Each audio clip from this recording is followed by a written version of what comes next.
Welcome, and thanks for listening to Intrinsic Investigations. My name is Mr. Olivo, and I created this podcast because I've been fortunate enough over the last decade to see unique and thought-provoking projects happen in my classroom, and we wanted a place to showcase them. The true heart of this podcast lies not in the content discovered, but in exploring the personal stories of these young researchers as they journey through uncharted and unfamiliar intellectual terrain.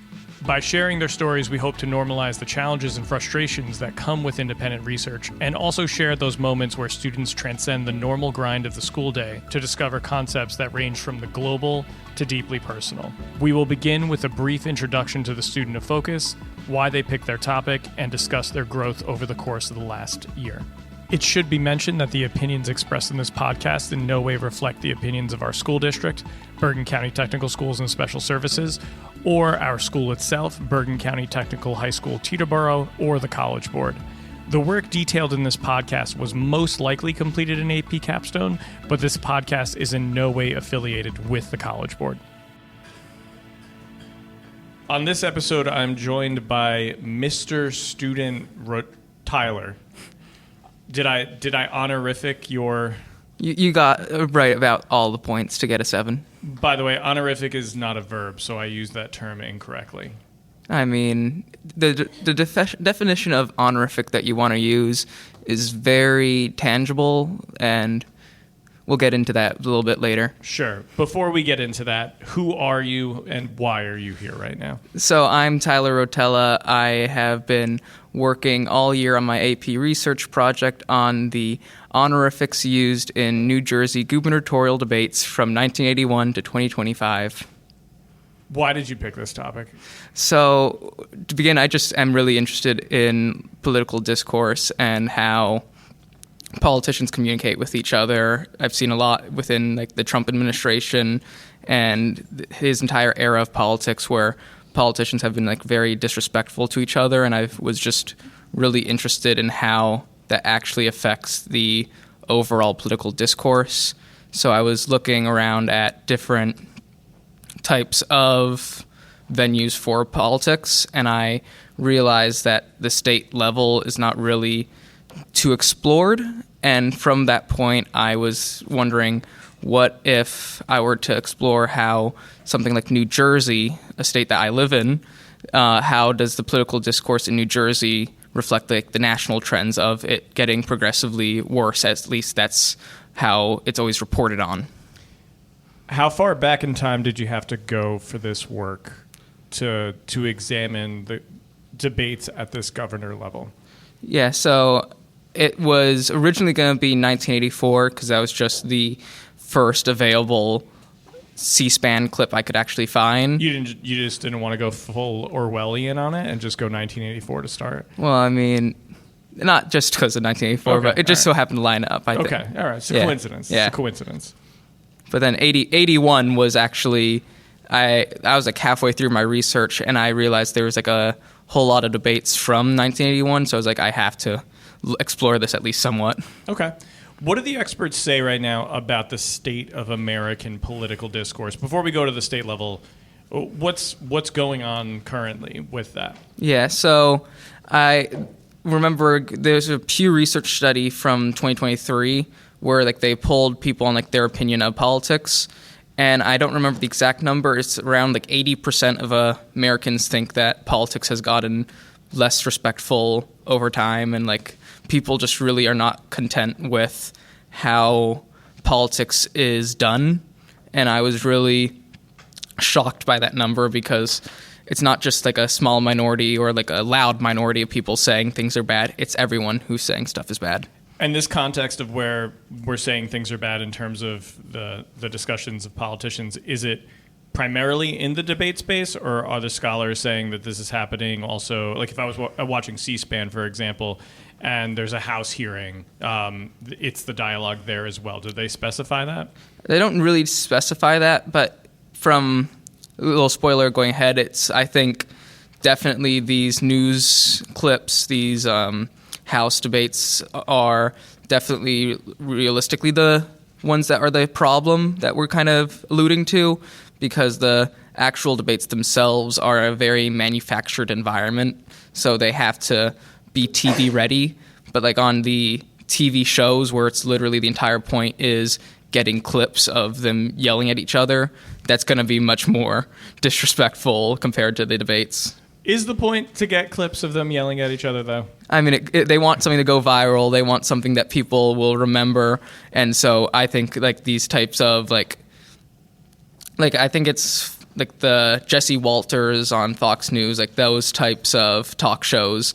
The entire point is literally just so people watch it and are outraged and are talking about it. Because outrage is entertainment. Exactly. That makes me sad. It does make me sad, too. It makes me sad because I'm old enough to remember a point in time where debates were boring and it was okay. Yeah. I was just a kid. I was just like, okay. And they seemed to be debating policy.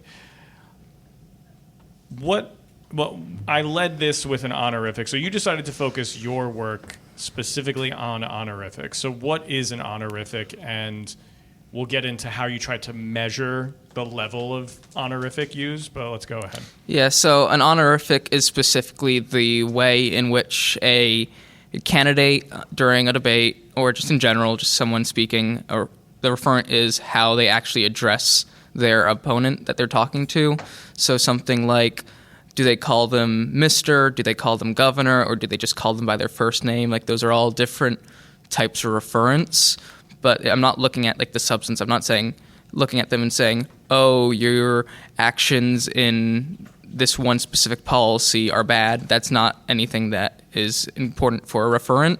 It's important for the overall informality and incivility, like how they're actually talking about each other. But their actual way they refer to each other is what I was focused on. How did you measure these honorifics? So I had from the Scott et al. 2021 paper I found about presidential debates, I adopted their framework that they had developed, which was a 1 to 7 valence level scale, where a 1 was like very informal and very disrespectful towards their opponent, while a 7 would be very formal and very respectful towards them. So like a 1 was a pejorative adjective such as Lion Ted, like something that Donald Trump is known for. He would, Sleepy Joe Biden, like all that.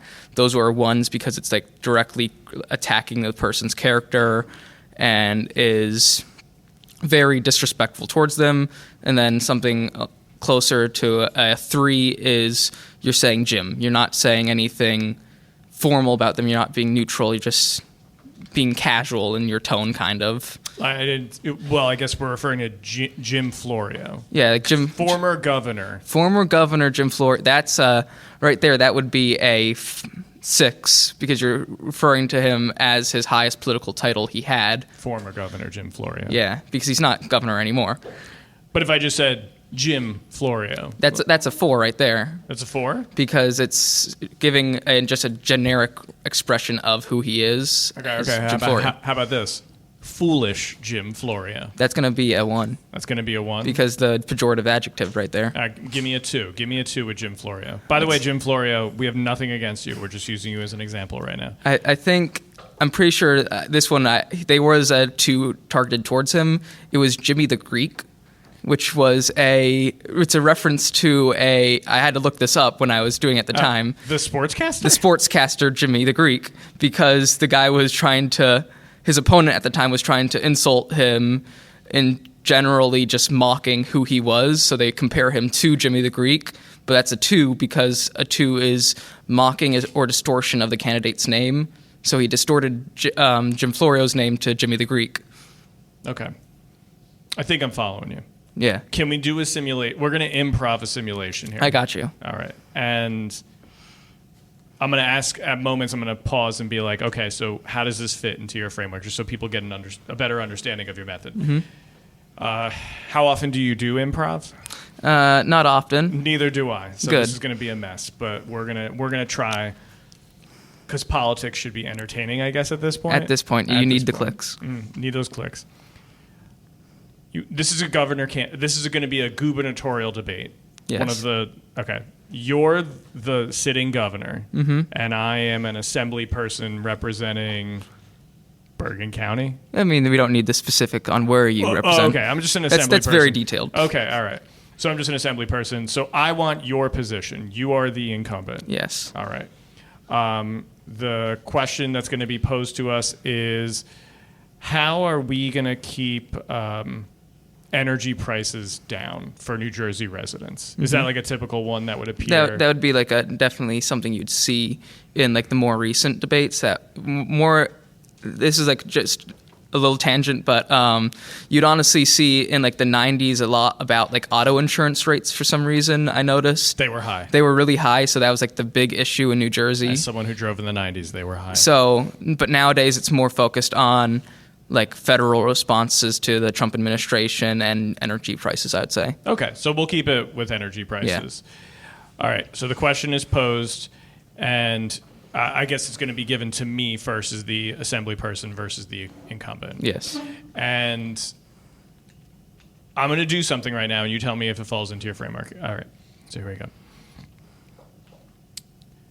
Governor Tyler is an idiot. And the way that we can tell is because energy prices have tripled for New Jersey residents over the course of his term.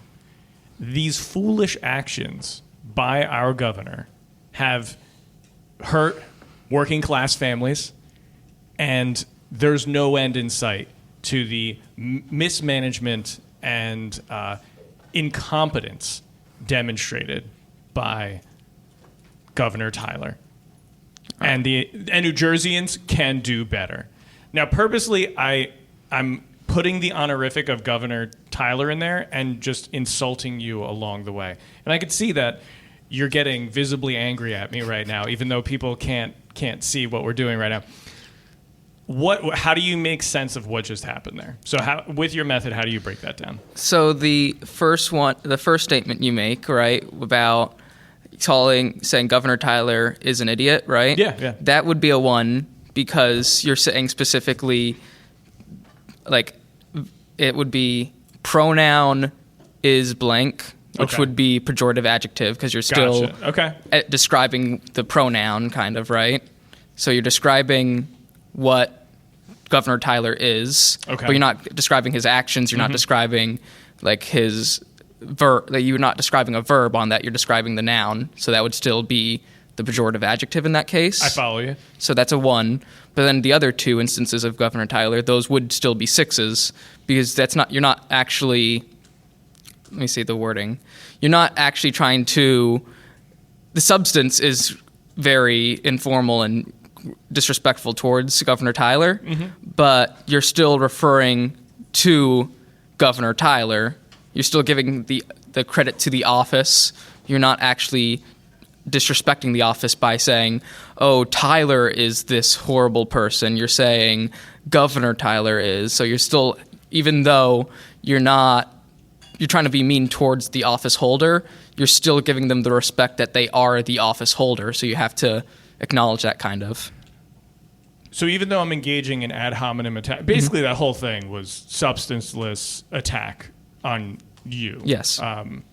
But it's because it's almost in the first instance, the adjective is describing you as a person, but later it's almost like the behavior. Like, I'm criticizing your behavior and I'm saying it's foolish, but I'm not saying you're the fool. Exactly.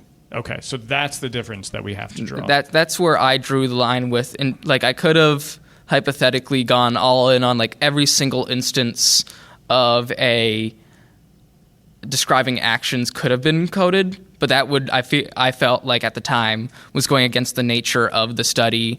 I wanted to look at how do they actually refer to their opponent, not the substance of how they're talking about their opponent, because I feel like the substance is slightly different than the actual way they refer. Okay. So can you respond to my attack at you in a way that would score highly on the honorific scale while still asserting the position? Let's say that I want to give you a scenario here.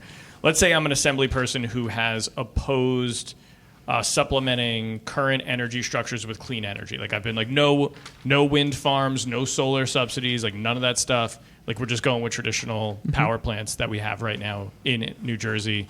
Let's just keep it going.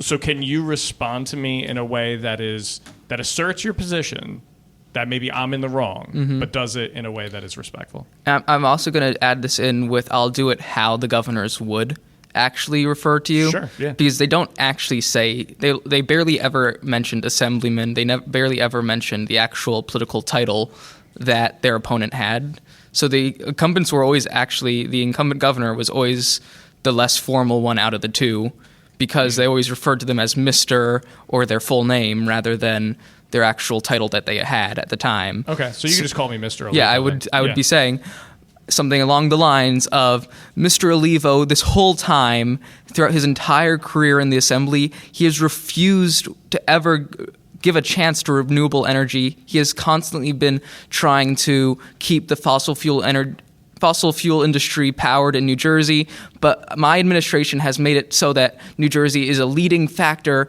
in renewable energy. New Jersey is going to be the future powerhouse of wind farms. We're going to be the future powerhouse of nuclear energy. And if you give me 4 more years, I can assure you that New Jersey will be better off with energy prices than if Assemblyman Olivo were to be governor next year. All right, yeah, that was good. That was a sick burn, but it was you kept it respectful. You didn't attack me in any way. So let's go to the real data then. In watching these debates, who stands out as let's start with a respectful debate participant. Who's a respectful debater that you've seen? So you went back to the 80s. So we got Florio in there, we got Christy Todd Whitman in there, we've got we got the hits. We got Brett Schundler. Was Brett Schundler? We love Brett. Jim McGreevey. Jim McGreevey. He was there for a good few. Okay. All right. No. Kane. Not Kane. No, Kane was there. He was there? 81 and 85. Okay. That's sad that I remember that because I was only 4, but I must have been really into New Jersey politics at the time. As a 4-year-old. Yeah, as a 4-year-old. All right. So who's, from what you saw, the most respectful New Jersey politician when it came to debates? So I think it comes with an asterisk to the most respectful. Sure, yeah. Because there's always an asterisk. It was Peter Shapiro back in 85 who was technically the most respectful candidate. He was the Democratic opponent to Thomas Kean, and he failed to win the governorship. He only referenced Governor Kean around 30-ish times, and each time he referred to him with governor, so it ended up being the highest. So that is the technical most respectful candidate that I observed, but in my opinion, the actual most respectful one that had over 100 different references analyzed was surprisingly Chris Christie, our former governor from 2009 till 2017. And the reason I say surprisingly is because all the literature I was reading, whenever they mentioned a state-level politician being disrespectful, it was Chris Christie.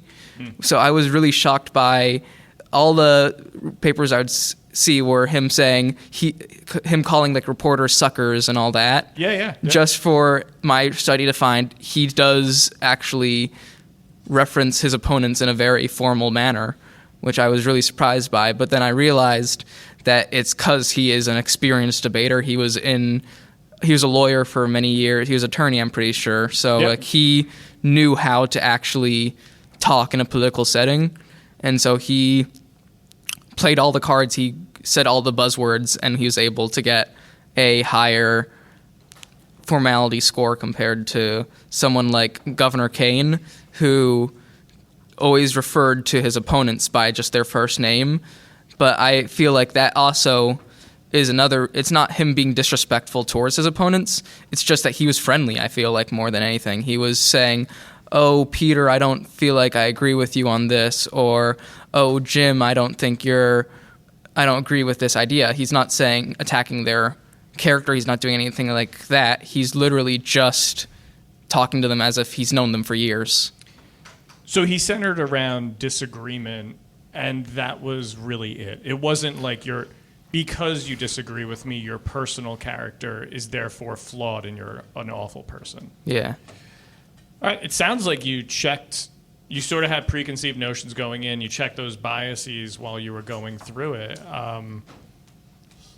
And Chris Christie was the most respectful in a debate setting. Yeah, and I think it also was surprising that it was not a party line thing. Like, Democrats weren't more or less formal and Republicans weren't more or less formal, because like you have Governor Kane and Mikey Sherrill were both the two lowest scorers on the Valence levels. They both were around a little above a 3.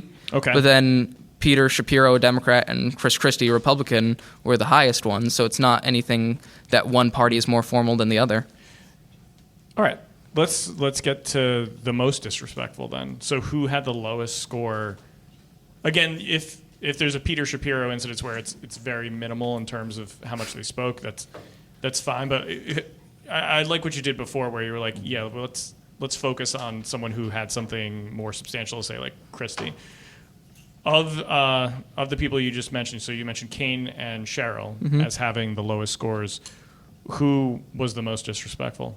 So I feel like most disrespectful, you have to look away from the average Valence scores, because just because someone was on average, they were just referring to their opponent as with their first name. That's not them going out of their way to be disrespectful.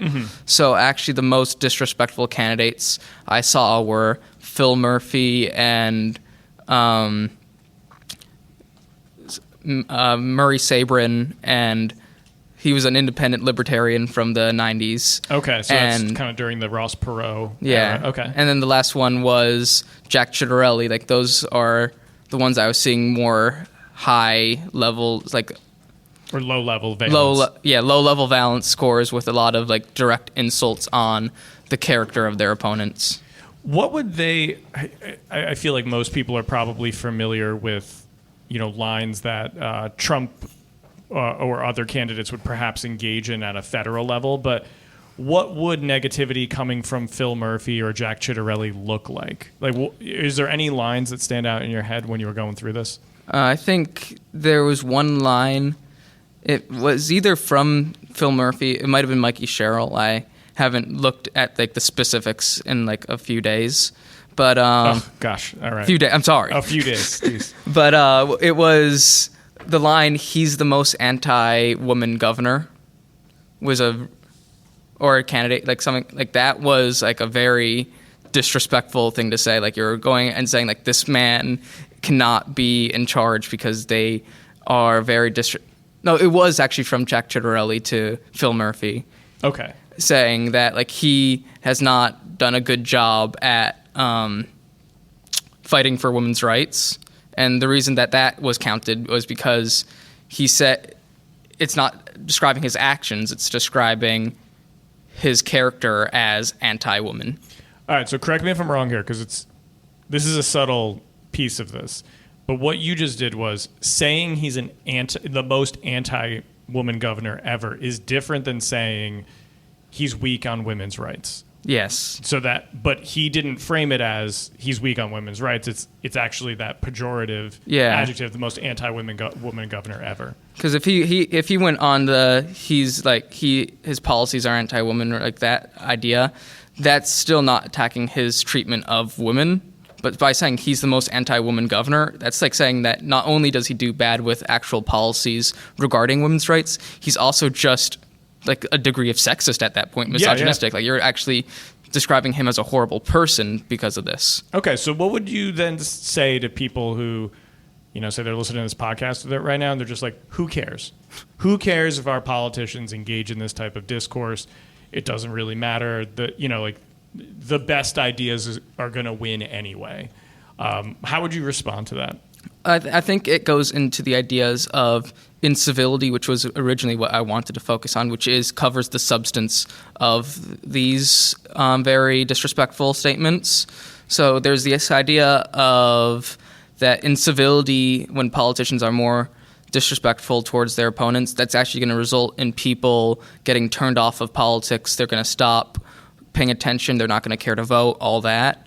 And so if politics is getting worse and people are being more disrespectful and it's just disgusting to watch all that, no one's going to care about how politics go, and no one's going to vote, and we want people to vote because every vote counts, right? So I wanted to make sure that things are healthy in New Jersey, kind of. By my results of my study kind of told me that things are working as it should. Okay, things are healthy in New Jersey in terms of how we talk to each other. Yes. Okay. I think that's why I want to mention the biggest finding from my study was the thing I termed the open seat effect, where debates where there was no... By the way, this is an original open seat effect, copyright Tyler. Yes. Okay, all right. Open seat effect, so let's get into this. So the open seat effect states that if a debate has no incumbent present, there's two challengers, the debate is going to be significantly less formal than a debate where their incumbent is present. And I was able to find this specific... If you guys can't see this, but Mr. Olivo just did a little dance. Well, it was a wave. It was a wave. It was a little dance. Yeah. But, so in debates where the incumbent was present, it was around a 50-50 split of informal and formal referents. Okay. But then in debates where there was no incumbent present, it was around like 13% of statements were formal, while 84% were informal. So like there's a clear trend towards informality in open seat debates and campaigns. So that I felt like was what a lot of studies were attributing to rises in civility, were to just the fact that there's been a bunch of open seat debates as of late. So there's going to obviously be more informality and more disrespectful statements made. But if you have a solid stream of incumbent after incumbent after incumbent, you're going to see more respectful politics, I feel. I'm guessing that before you did this project, you never watched a 1984 gubernatorial New Jersey debate? I did not go out of my way. Oh, yeah. Okay, that's fine. Before I ask this, I'm going to ask a different question, but how did you find them? Were they just on YouTube? They were on... First, I looked at C-SPAN because I was like, C-SPAN's probably going to have it. And then I ended up finding the Eagleton Research Institute. I think they're part of Rutgers, right? Okay. They have like a full YouTube playlist of like not even just debates, but just general political stuff, like TV events from like the 80s to around like the late 2010s. Mm-hmm. Your work was very structured in using that honorific framework, assigning the scores, looking at the math. But as a teenager whose exposure to politics has probably at this point been dominated by Donald Trump since 2016, what stood out to you beyond just the numbers and the honorifics about the progression of the way that debates have gone, almost like the vibes, the evolution of the vibes of a debate from the 1980s into now? Is there anything that stood out to you in viewing these? I feel like the issues that they actually talked about were more personal back in the 80s and 90s. How, like more personal for the voters? Or for the voters. Okay. Because they were about like the auto insurance. They were about like towns that had like bad environmental pollution. Like they had a bunch of stuff like that. Yeah, there was a big environmental... I forgot to mention. Yeah, the New Jersey has traditionally had issues with that. We're super developed, so then that development has toxic byproducts. So there was a whole issue about that spent like a few campaign cycles being discussed. But now like a lot of what I was seeing in the later debates were either personal attacks about how they shouldn't realistically be governor, or a general discussion of national issues, more like Donald Trump or 9/11. Like those were big topics that were discussed, or like Obamacare during the Chris Christie years. Like there was like a lot of stuff about federal issues that weren't really as present in the earlier debates. And what does that signal to you? That I feel like politics has slowly become less personal. Like it used to be you're saying like centralized in terms of the community. Yeah, it used to be focused really on like the community level about we're doing this for you, but now it's kind of, I feel like, becoming more of a power play type of thing. Like we're trying to do this for the national level. We need to make New Jersey into like there was a lot of stuff in the 2020s about like immigration in New Jersey.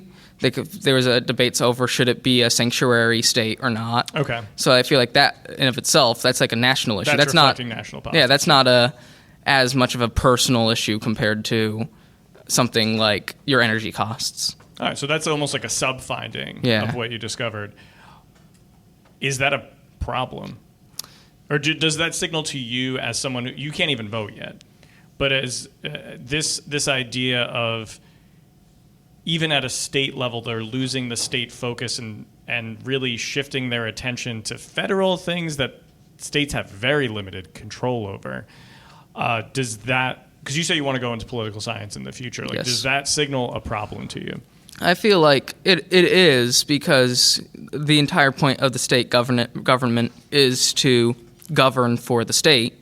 It's in the name. Yeah, that's what I hear, yeah. Yeah, so I feel like the entire point of it was more focused on how can we solve these issues for the local community. But now that it's more about how do we win for the Democrats or how do we win for the Republicans at the national scale, it's lost that personal touch. And depending on, I guess, your political views, is that a good thing or not? It's more a subjective thing, I feel. Sure. Because some people might feel like, oh, we need this one party to win in elections, but another person might be like, no, it should be personal. All right. Any closing words? Because the bell's about to ring, and we only have. I'll give you the last word here. So when I'm running for president in 2040, you better be voting for me. That's my final words. This is a political endorsement from the podcast channel. I didn't want to say anything because I wanted to let you have the last word, but literally someone dropped their water bottle because they were shocked by the assertion that was made there. Yes. Oh, vote me 2040. Thank you. 2040. All right. Wait, no, you get the last word. Just say it one more time. Vote me 2040.